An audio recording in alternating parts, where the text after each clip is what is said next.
करनाल में आयोजित किसान महापंचायत को लेकर इस वक्त की बड़ी और अहम जानकारी। संयुक्त किसान मोर्चा के नेताओं की प्रशासन के साथ आज बैठक थी। करनाल प्रशासन के साथ में जो बैठक है वो विफल हो चुकी है।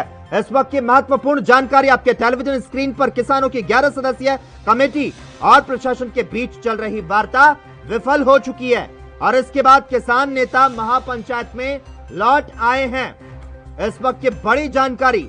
हालांकि मुख्यमंत्री मनोहर लाल ने उम्मीद जताई थी और कहा था कि हल निकलेगा, लेकिन इस वक्त जो बड़ी जानकारी मिल पा रही है, किसानों की 11 सदस्यीय कमेटी और प्रशासन के बीच में चल रही वार्ता जो है वो विफल हो चुकी है।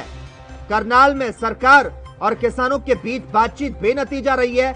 किसानों की ऐसी मांगे थी कि उन्हें माना जाए, लेकिन इस वक्त जो बड़ी जानकारी मिल पा रही है, किसान नेताओं की महापंचायत को लेकर करनाल प्रशासन से किसान नेताओं की बातचीत विफल हो चुकी है।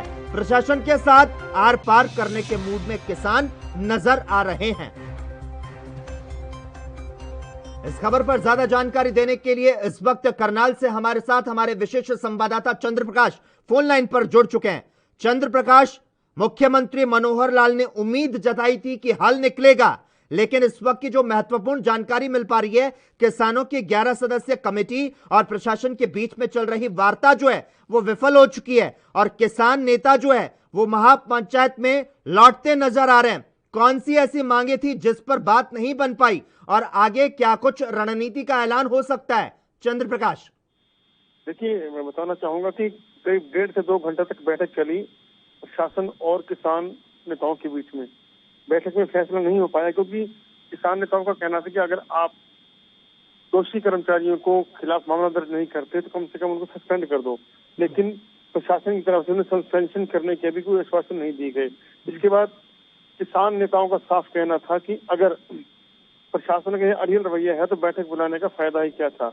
लेकिन जब प्रशासन अपनी जिद पर अड़ा रहा और किसान नेता से किसान मोर्चा के नेता इस बात पर अड़े रहे कि कम से कम सस्पेंशन चाहिए उन दोषी अधिकारियों की जिनके खिलाफ मामला दर्ज करने की मांग की जा रही थी, तो दोनों तरफ से जब अपनी अपनी बात और अपनी जिद पर अड़े रहे दोनों पक्ष, तो उसके बाद सिर्फ 2 घंटे बाद राकेश टिकैत, गुलाम चढ़ूनी, योगेंद्र यादव और अन्य संगठन के नेता बाहर आए और उन्होंने साफ कहा कि प्रशासन जिद के मूड में है और किसी भी तरह ऐसा नहीं लगता कि प्रशासन इस मामले को निपटाना चाहता है। तो इसलिए बैठक विफल रही और अब दोबारा वो अनाज मंडी पहुंचे हैं, जहां पर किसानों से विचार विमर्श करके आगे की रणनीति बनाई जाएगी। चंद्र प्रकाश, जिस तरह से करनाल में किसानों और प्रशासन के बीच में जो बैठक चल रही थी, जब बैठक जारी थी तभी मुख्यमंत्री मनोहर लाल का बयान आया था। उन्होंने कहा था कि कोई ना कोई रास्ता जो है वो निकाल लिया जाएगा। अचानक से ऐसा क्या हो गया कि ये वार्ता जो है वो विफल हो गई? देखिए, जब हमने राकेश टिकैत से बात की तो उन्होंने साफ कहा कि जब अधिकारी हमसे बात करने के बाद अंदर कमरे में जाकर किसी और से बात करते थे तो निश्चित रूप से हाईकमान से वो अधिकारी बात करते थे। साफ था कि हाईकमान के दिशा निर्देश और आदेशों पर ही इन अधिकारियों ने फैसला लेना था। जैसा कि हाईकमान ने किसानों की मांगे नहीं मानी, ऐसे में साफ है कि हाईकमान किसानों की मांगे जो ये रखी गई मानने के मूड में नहीं था और उसी के परिणाम ये है कि वार्ता विफल रही है।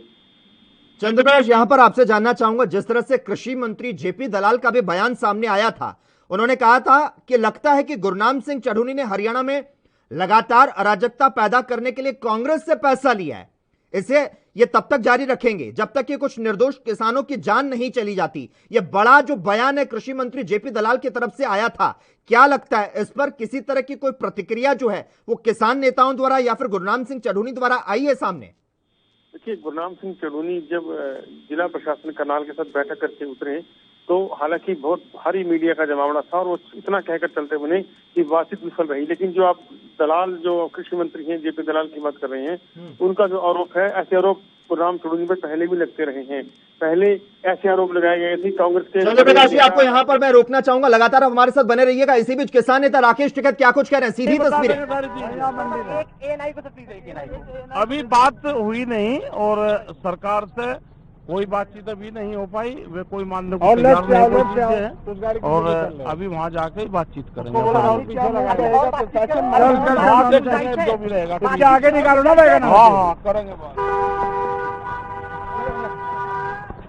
यहाँ पर हमने आपको बयान सुनाया और साथ ही साथ हमारे विशेष और बाकी का जो फैसला है वो वहाँ पे जाके हमारे संयुक्त किसान मोर्चे का लीडर के हमारे अगला कदम क्या होगा ये भी वहाँ पे पूछा। जिला सचिवालय का घेराव तो नहीं करेंगे क्योंकि करेंगे तो नुकसान हो सकता है। अभी सरकार ने प्रशासन ने कोई बात नहीं मानी और बातचीत टूट गई है। अभी वहीं पे मंडी में जाके सारे जो मोर्चे के नेता है वो फैसला। एक बात भी नहीं मानने आई। हाँ ये गिराव ही तो है और क्या है। कितने दौर की वार्ता चली? वार्ता तो 2-3 बार गई। अंदर पूछने जाते हैं ये, और जो आदमी अंदर पूछने जाता होगा सरकार से, हमने कहा उसका सस्पेंशन कर दो, उसको सस्पेंड करो और आगे जो उसकी इंक्वायरी है वो चलती रहेगी। में हजारों किसान है, अगर वो वहाँ से बैरिकेड तोड़ के जिला सचिवालय आएंगे तो सेना यहाँ भी तैनात है। आमने हाँ तो हो जान दो भाई, जो कुछ होगा क्या इलाज। तो राकेश टिकैत का बयान यहां पर आपने सुना। उन्होंने कहा कि यह वार्ता जो है वो विफल हो चुकी है। हमारे विशेष संवाददाता करनाल से चंद्र प्रकाश लगातार फोन लाइन पर अपडेट देने के लिए जुड़े हुए हैं। चंद्र प्रकाश, जिस तरह से करनाल जिला प्रशासन और पुलिस द्वारा एक बयान दिया गया था, उसमें कहा गया था कि इंटेलिजेंस रिपोर्ट पुलिस के अनुसार जो सामने आई है उसमें लाठी लोहे की रॉड से लैस होकर अनाज मंडी किसान पहुंचे हैं। इस पर क्या कुछ प्रतिक्रियाएं सामने आई है? देखिए, इस एजेंडे पर भी, इस मुद्दे पर भी प्रशासनिक अधिकारियों के साथ बैठक में किसानों से ये बात रखी गई होगी, लेकिन चूंकि वीडियो वायरल हुआ है, वीडियो रिलीज हुआ है, जो किसान हाथों में लाठी डंडे और रॉड लेकर जा रहे हैं, सभा स्थल पर जा रहे हैं, तो चिंता है। क्योंकि सारे किसान गलत नहीं है, लेकिन कुछ अगर शरारती तत्व किसानों के देश में पुलिस से टकराव करेंगे तो निश्चित रूप से मामला बिगड़ सकता है। यही बात भी प्रशासन द्वारा रखी गई किसान नेताओं के साथ, लेकिन किसान नेता और प्रशासन दोनों अपने अपने स्टैंड पर कायम रहे, जिसके चलते ही वार्ता हो रही है। लेकिन अभी चुनौती भरा और बहुत टेंशन भरा माहौल है करनाल में, क्योंकि किसान नेता अनाज मंडी पहुंच चुके हैं, किसानों को संबोधित कर रहे हैं, और उसके बाद जैसा वो फैसला आएगा उसके बाद अगर वो मंडी से बाहर निकलने की कोशिश करते हैं तो भारी पुलिस फोर्स तैनात है, पैरामिलिट्री फोर्सेज तैनात है, जो जीटी रोड पर उन्हें चढ़ने नहीं देगी।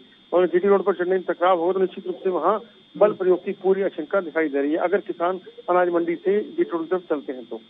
चंद्र प्रकाश, जिस तरह से तमाम दर्शकों को हमने राकेश टिकैत की बाइट सुनाई थी, उसमें उन्होंने कहा था कि प्रशासन से मांग की गई थी कि एसडीएम आयुष सिन्हा पर कार्रवाई की जाए, लाठीचार्ज मामले में उन पर जांच बैठाई जाए, और उनका जिस तरह से कहना था कि प्रशासन ने इस मांग को नहीं माना है।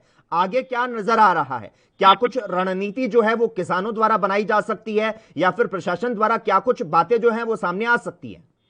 देखिए, जो कल करनाल के डिप्टी कमिश्नर और एसपी ने प्रेस कॉन्फ्रेंस की थी, उसी में उनका स्टैंड साफ हो गया था। जब पूछा गया था कि क्या उन अधिकारियों पर कार्रवाई हो सकती है, तो उन्होंने साफ कहा था कि उन अधिकारियों ने कानून का पालन करवाने में मदद की है, कानून की सहायता की है, उन पर कार्रवाई कैसी।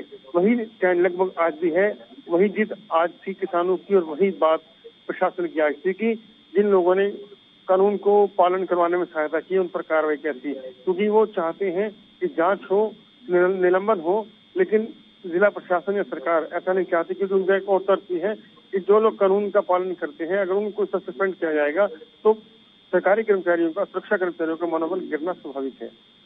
चंद्र प्रकाश, 3 राउंड की बातचीत थी जो कि बेनतीजा रही है। आगे क्या लगता है, जो महापंचायत है वो लगातार रहेगी और कब तक रहेगी? और इस पर अगर सख्ती दिखाई जाती है तो क्या तब भी यह महापंचायत जो है वो होकर रहेगी? देखिए, टाइम ज्यादा हो रहा है, 2 से 3 घंटे में सूर्यास्त हो जाएगा, लेकिन भीड़ ज्यादा है और बड़े राष्ट्रीय स्तर के सभी नेता वहाँ मौजूद है। अगर कुछ ऐसा होता है तो इस चीज से पहले गिरफ्तारी उन नेताओं की जाएगी जो बड़े राष्ट्रीय स्तर के सिर्फ किसान मोर्चा के नेता हैं, और उनकी गिरफ्तारी की जाती है तो माहौल बिगड़ सकता है। और अगर सिर्फ किसान मोर्चा के नेता आह्वान करते हैं जीटी रोड पर जाने का, किसानों को रोड जाम करने का, तो भी माहौल बिगड़ना तय है। हालांकि ऐसा लगता नहीं है, क्योंकि राकेश टिकैत या गुलाम चौधरी सुलझे हुए नेता है और वो जानते हैं कि अगर उनकी जरा से छोटे से आह्वान पर माहौल कितना बिगड़ सकता है। लेकिन फिलहाल अगले 10 से 15 मिनट में स्थिति साफ हो जाएगी कि किसानों का स्टैंड क्या रहने वाला है। बिल्कुल देखना होगा क्या कुछ स्टैंड जो है वो किसानों का रहता है। हालांकि अनिल विज ने यह कहा था कि शांतिपूर्ण तरीके से जो किसान है वो रैली करें। धन्यवाद चंद्र प्रकाश तमाम जानकारी देने के लिए और हमारे साथ इस मुद्दे पर जुड़ने के लिए। साल के 365 दिन 24 घंटे और 7 दिन, हर हालात वाकयात की, हर खबर की, हर दस्तक को देखने के लिए एएनबी न्यूज के YouTube चैनल को करें सब्सक्राइब और Facebook पेज को करें फॉलो। उठाइए रिमोट और जुड़िए एएनबी न्यूज के साथ। टाटा स्काई चैनल नंबर 1927 और एयरटेल चैनल नंबर 356 पर। अब ANB news, Jio TV, Mobi app, Airtel Xtreme OTT, Instagram, Twitter, Google Play और ऐप स्टोर पर भी अवेलेबल है। ANB न्यूज, आपकी बुलंद आवाज, आपकी बात।